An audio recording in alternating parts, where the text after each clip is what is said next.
舉唔起嘅法杖。如果想知你嘅願望會唔會成功，你知唔知應該點樣做先？喺泰國，大家都知有一個好神奇嘅方法可以 check 到你嘅願望會唔會成功。嗱，你望下呢個女仔點舉都舉唔起個法杖，唔知佢許咗啲咩大願。總之佢個願望就唔會成功。我今日嚟嘅呢間廟舉法7願好出名，我哋到咗廟之後都係應該拜一拜先，攞翻啲供品，跟住添翻啲香油。入去之前記得要講一講你叫咩名，喺邊度過嚟，跟住擺翻供品之後，我哋就可以入去。其實我自己每一次過嚟都有啲緊張，因為我想求嘅嘢實在太多，但係呢又唔知佢會唔會幫我實現。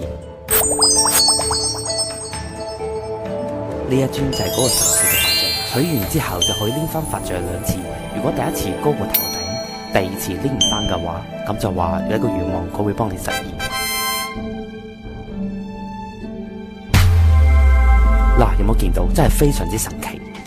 我頭先嗰個女仔，佢第一次就拎唔起，咁即係話佢個願望好大，法祖唔會幫佢實現。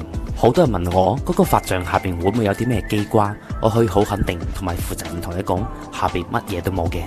舉法7願泰文又叫做普賢泰，喺泰國非常之出名，而且唔係每一間廟都可以做嘅。